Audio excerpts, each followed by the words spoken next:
शक। यूनानियों के बाद शक आए। शकों की 5 शाखाएं थी और हर शाखा की राजधानी भारत और अफगानिस्तान में अलग अलग भागों में थी। पहली शाखा ने अफगानिस्तान, दूसरी शाखा ने पंजाब जिसकी राजधानी तक्षशिला, तीसरी शाखा ने मथुरा, चौथी शाखा ने पश्चिमी भारत एवं पांचवी शाखा ने उत्तरी दक्कन के प्रभुत्व को स्थापित किया। प्रथम शक राजा मो था।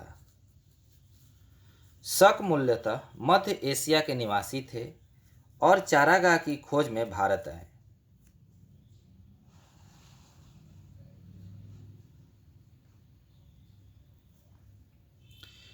अंठावन ईसा पूर्व में उज्जैन के एक स्थानीय राजा ने शकों को पराजित करके बाहर खदेड़ दिया और विक्रमादित्य की उपाधि धारण की। शकों पर विजय के उपलक्ष्य में 58 ईसा पूर्व में एक नया संवत विक्रम संवत के नाम से प्रारंभ हुआ। इसी समय से विक्रमादित्य एक लोकप्रिय उपाधि बन गई जिसकी संख्या भारतीय इतिहास में 14 तक पहुंच गई। गुप्त सम्राट चंद्रगुप्त द्वितीय सबसे अधिक विख्यात विक्रमादित्य था।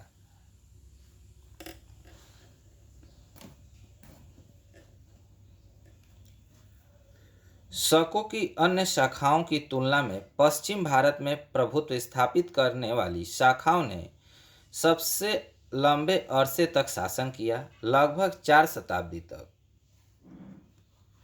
गुजरात में चल रहे समुद्री व्यापार से यह शाखा काफ़ी लाभान्वित हुई और भारी संख्या में चांदी के सिक्के जारी किए।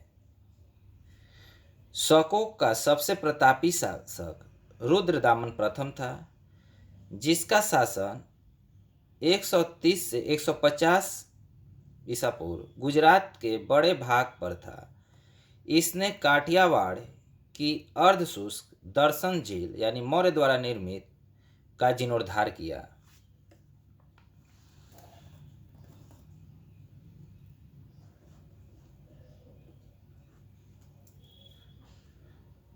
रुद्रदामन संस्कृत का बड़ा प्रेमी था। उसने ही सबसे पहले विशुद्ध संस्कृत भाषा में लंबा अभिलेख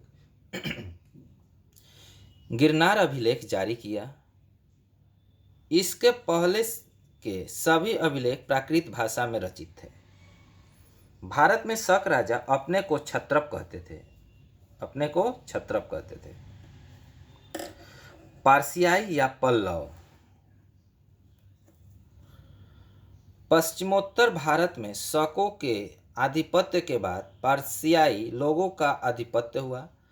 सबसे प्रसिद्ध पर्सियाई राजा गोंडोफर्निस था।